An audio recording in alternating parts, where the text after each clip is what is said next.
programa Outras Palavras, um oferecimento Sindiúti MG, Sindicato Único dos Trabalhadores em Educação de Minas Gerais. Nesta edição, Previdência Pública Atual, rombo é falácia. O que eles estão querendo com a reforma é transformar isso numa poupança individual e dizer que o Estado não tem obrigação nenhuma de amparar o trabalhador e a sociedade na velhice. Aí você tira isso, bota do lado, porque isso é um problema. Porque a partir do momento que descolar, tirar a Previdência, separar a Previdência, tirar ela da folha, aí já é motivo para dizer que não tem dinheiro para pagar o aposentado, começar a atrasar mais do aposentado do que do pessoal da ativa. Querem deixar seu futuro nas mãos dos bancos. Para nós, essa é a grande luta. Não é reforma, não é equilíbrio, não é nada. É entregar para os bancos os bilhões de reais que devem ser mantidos para garantir bem-estar social para a sociedade. Esse desmonte da Seguridade Social tem um reflexo, tem uma consequência cruel para décadas e décadas da nossa sociedade. Não podemos aceitar em nenhuma hipótese. Educadores e educadoras na luta por seus direitos. A educação, ela é um alvo de ataque desses governos conservadores, fascistas, e como uma preocupação central é a reforma da Previdência, que faz com que uma categoria caracterizada pelo adoecimento docente, pelo adoecimento em função do seu trabalho, tenha que trabalhar mais 10 anos, sabendo que se essa reforma passar, quando se aposentar vai ficar na miséria, porque vai receber apenas 60% da média salarial. Atualidade. Previdência Pública Atual, rombo é falácia.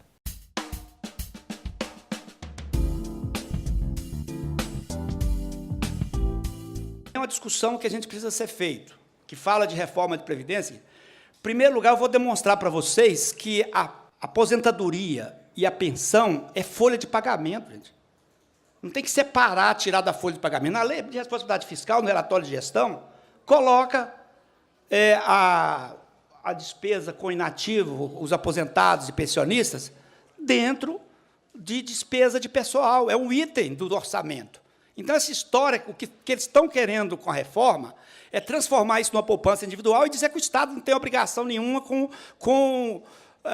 de amparar o trabalhador e a sociedade na velhice. Aí você tira isso, bota do lado, porque isso é um problema.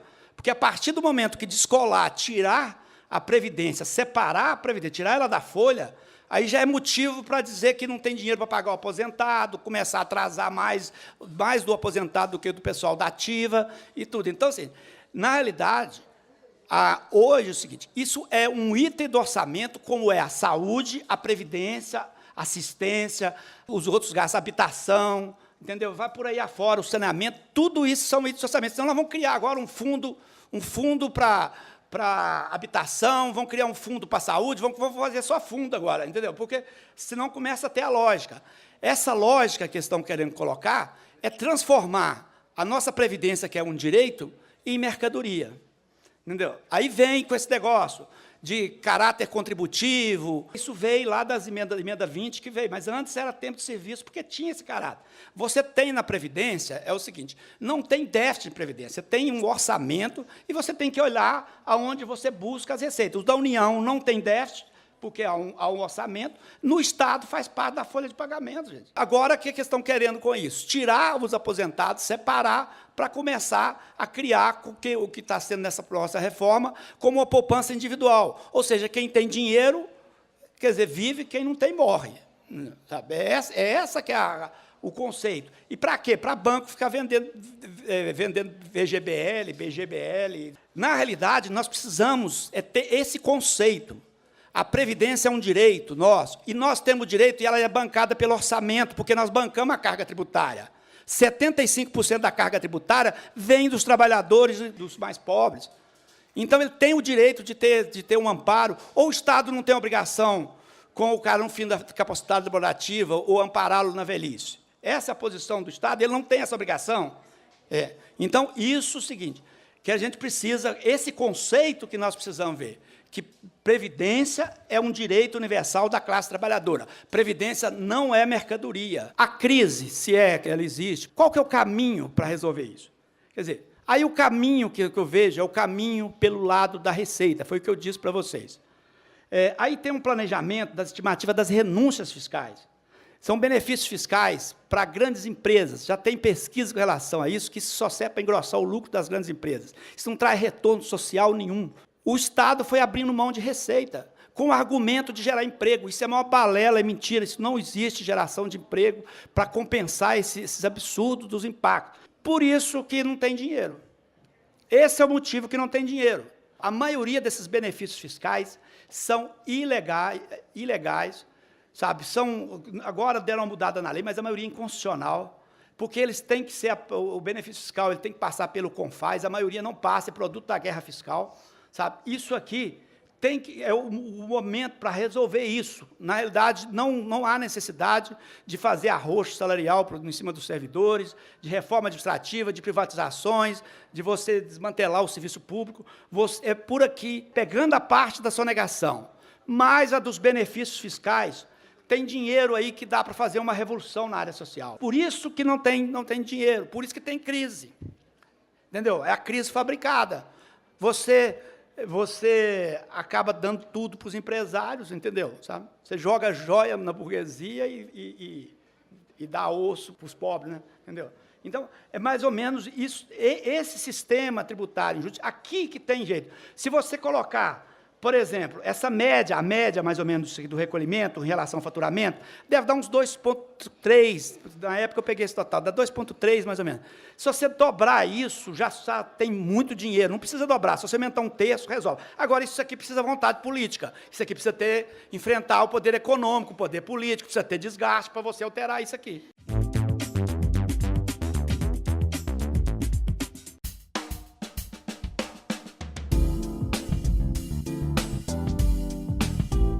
A reforma previdenciária, ela tem uma estrutura, ela é uma reforma, é um texto legal, né? O texto dela é um texto muito longo. São 40 páginas de mudança na Constituição, mais 20 páginas de exposição de motivos para tentar justificar e legitimar a proposta que eles estão fazendo. Então, no total, é um texto de 60 páginas. Ela tem uma estrutura que é a seguinte, tem uma parte que é remetendo os direitos previdenciários e as regras previdenciárias para a lei complementar, né?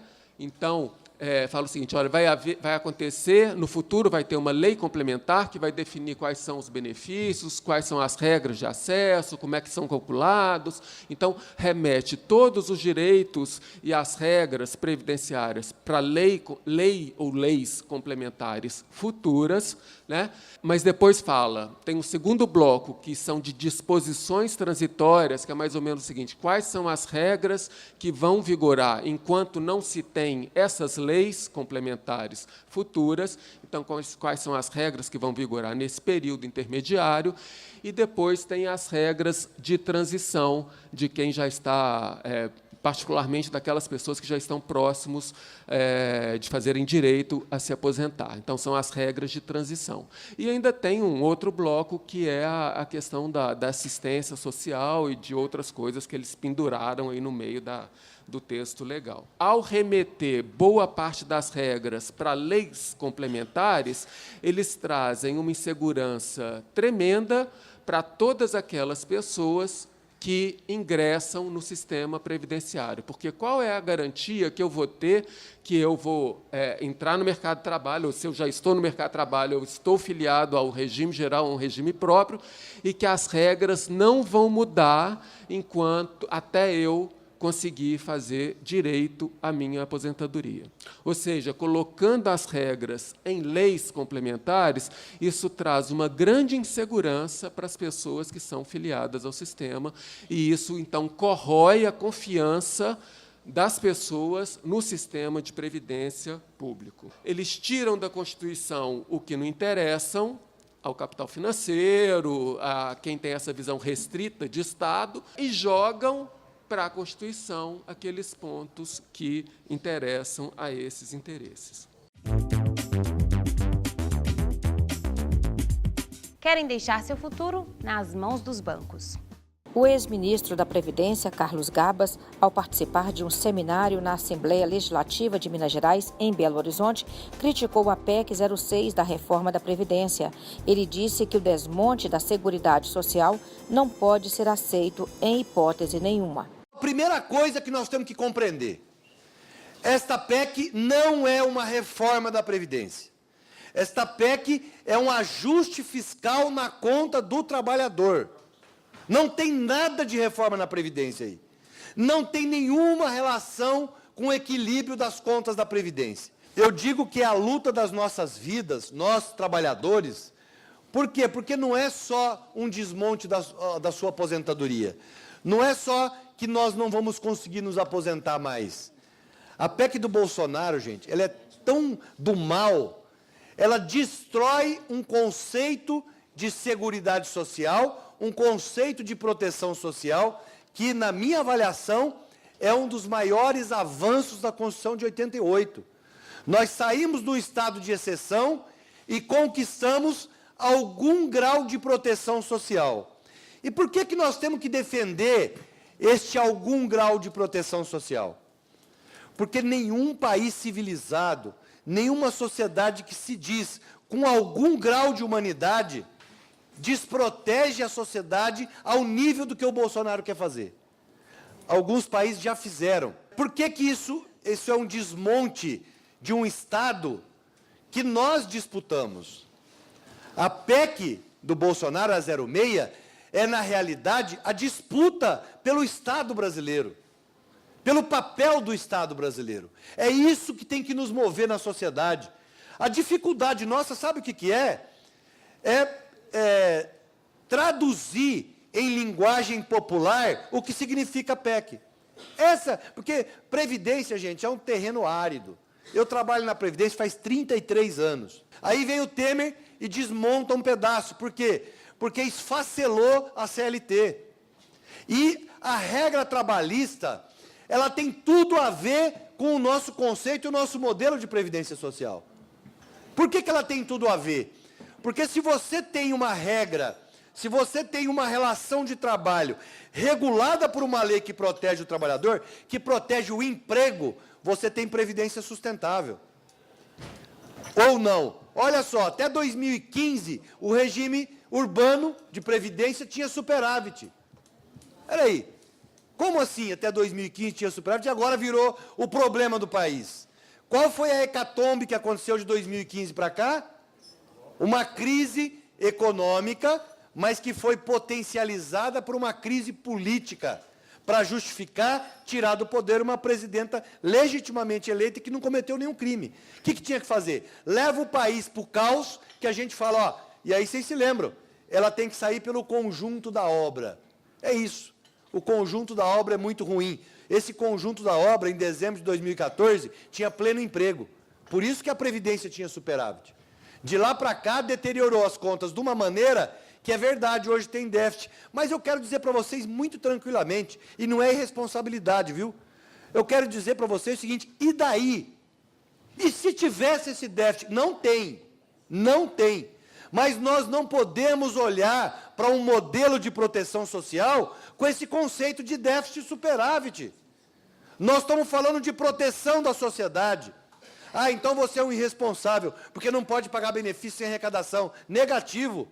É claro que eu defendo cálculo atuarial, é claro que eu defendo sustentabilidade. A grande discussão é quem paga essa conta. A grande discussão é qual o grau de proteção social que nós queremos dar para a sociedade. Esse é o discurso, esse é o que está em disputa hoje nessa PEC 06. É se o Estado brasileiro vai proteger o cidadão ou se o Estado brasileiro vai continuar contribuindo para a acumulação de renda do capital especulativo. É só isso. Não tem outra discussão.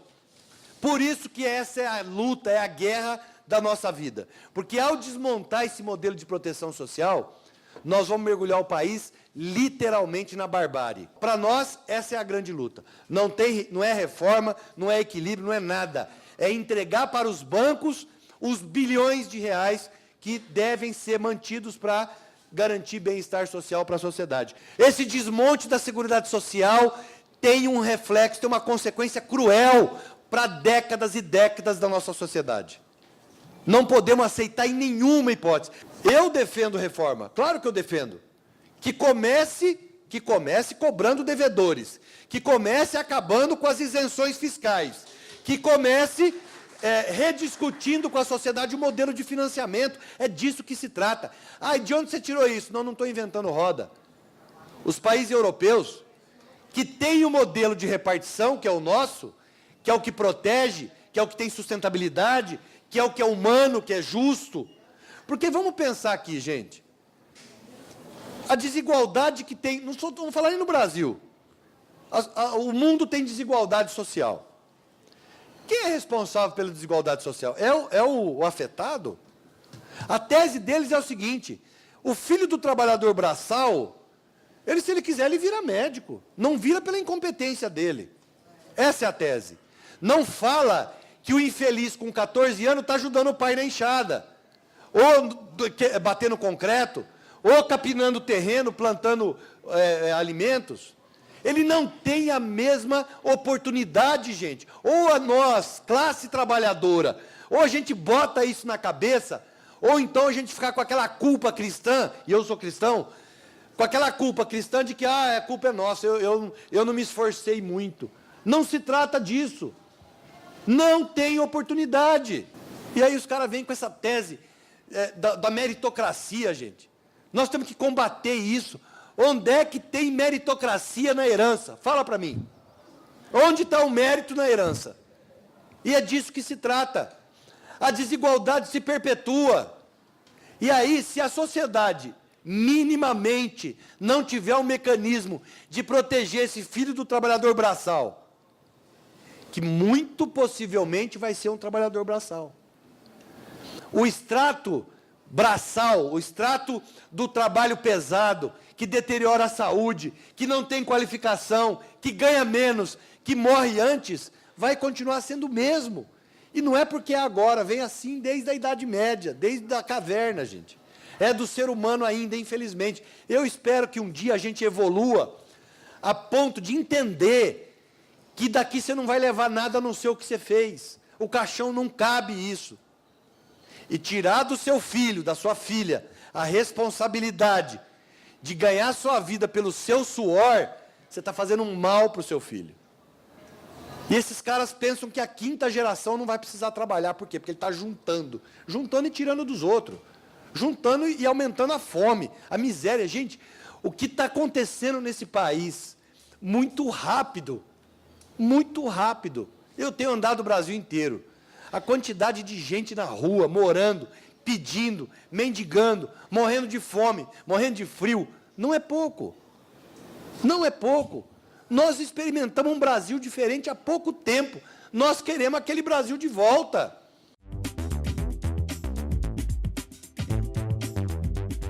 Educação em debate. Educadores e educadoras na luta por seus direitos. Ninguém vai nos calar. Foi essa a voz dos trabalhadores e trabalhadoras em educação no último dia 22 de março, durante a Assembleia Estadual no pátio da LMG, em Belo Horizonte. Os profissionais da educação de todas as regiões do estado estiveram mais uma vez reunidos para levantar a voz da educação pública em Minas Gerais. Ao governo Romeu Zema, um recado especial. A categoria quer pagamento no 5º dia útil do mês e também a abertura de negociações. Uma extensa pauta de reivindicações já foi protocolada pelo Sindiúti, Sindicato Único da categoria, junto ao governo do estado. Não haverá reforma da Previdência se depender da disposição de luta e de garra da nossa categoria. Nenhuma reforma do governo Zema que retire direitos. Nenhuma renegociação da dívida que coloque nas nossas costas o ônus de uma dívida que não é nossa. Não passará a tentativa de privatização do Ipseng. Não passará a tentativa de criminalizar a nossa categoria. Não passará a tentativa de terceirizar e privatizar os nossos postos de trabalho. Tem uma categoria que é 70% do funcionalismo que precisa ser ouvida. Porque não é possível que um governo queira administrar sem ouvir, sem negociar com a categoria profissional responsável pela educação.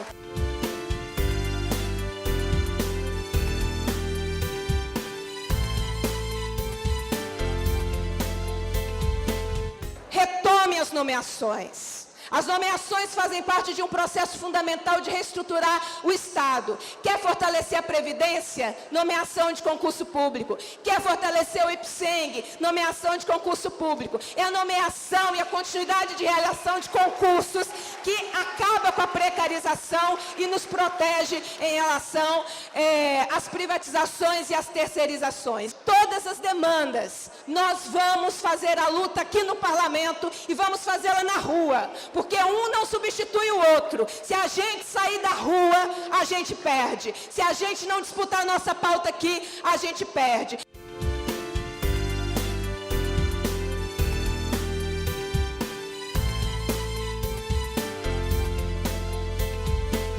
Nós temos conjunturas muito difíceis, muito perversas para o conjunto da classe trabalhadora, para o conjunto dos servidores e trabalhadores em educação da rede pública. Se enquanto no contexto nacional nós temos um governo entreguista, que dilapida o patrimônio público, meio ambiente, as riquezas e a alma do povo brasileiro, nós temos um governo subserviente ao capital financeiro internacional. No estado de Minas Gerais não é diferente.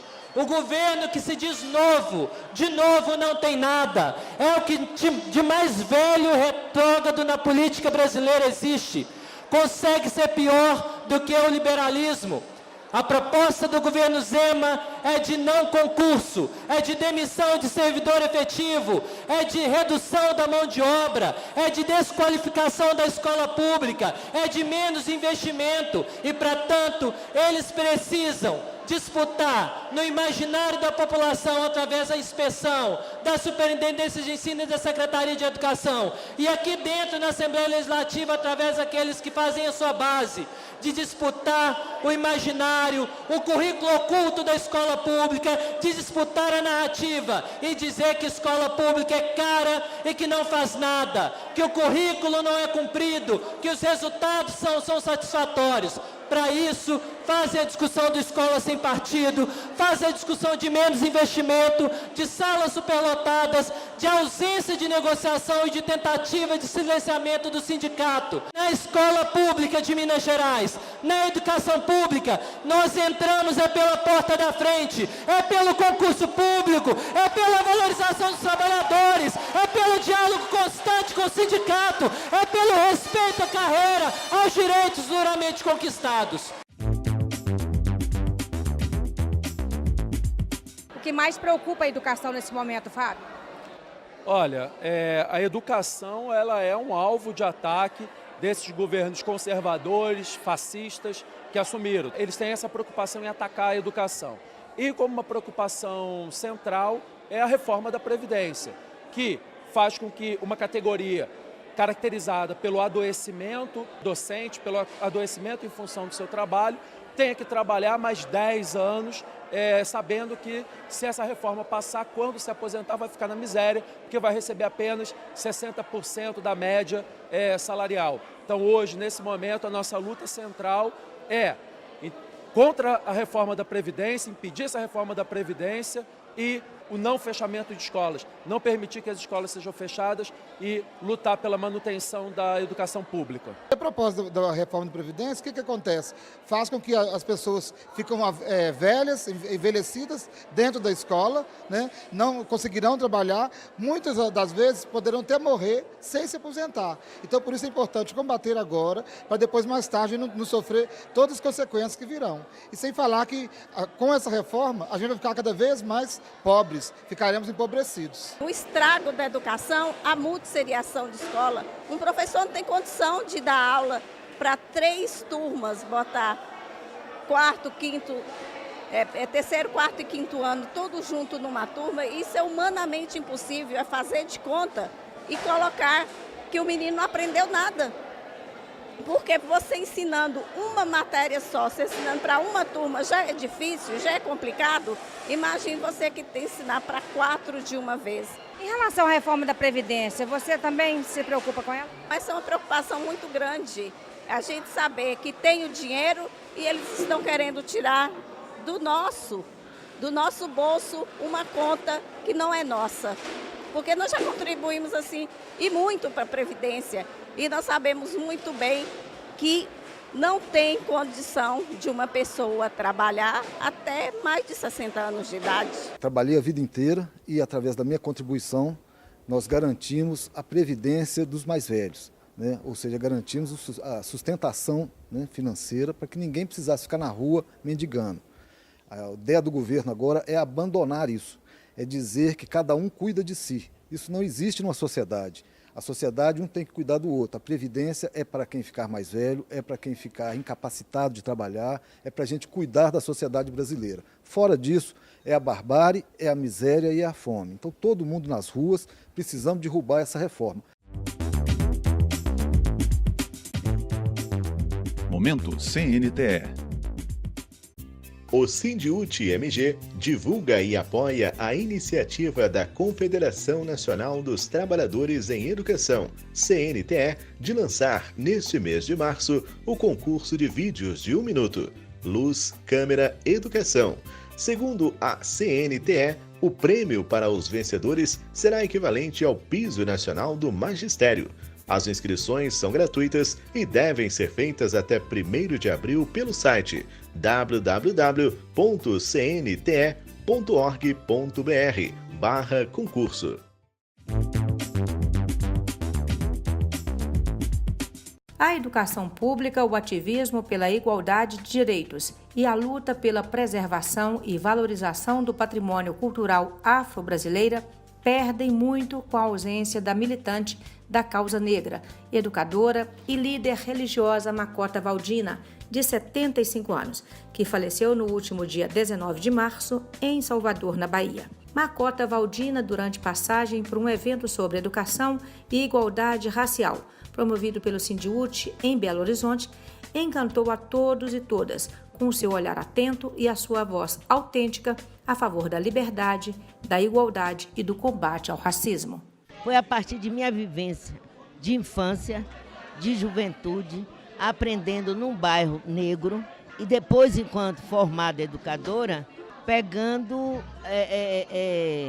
todas aquelas informações, né, que ocorreram lá em Salvador, a partir dos anos 70 e no Brasil também, com fundação do Bloco Ileaê, depois do MNU, e aí eu empunhei, né, a bandeira de luta como uma religiosa candomblé, né, mas fazendo sempre educação. E na minha sala de aula, o primeiro material para mim fui eu mesma, com a minha consciência, com a minha militância, né? Depois vieram as contribuições e hoje nós temos N material didático, mas o primeiro material somos nós mesmos, é cada educador com a sua consciência que faz na sala de aula acontecer. Quando você tem consciência do que você é, do valor que você tem enquanto ser humano negro, você faz acontecer alguma coisa na sala de aula. Você procura um lado, e é o lado da liberdade, é o lado de lutar contra o racismo, é o lado de lutar contra preconceitos. Escola sem partido, para mim, seria uma escola em que a gente não tomasse uma posição favorável ao que está posto aí. Escola sem partido seria uma escola em que você lutaria por liberdade de expressão, por democracia, por não ao racismo, por fora aos preconceitos e por educação de qualidade para todos e todas, brasileiros e brasileiras. Fora a escola sem partido.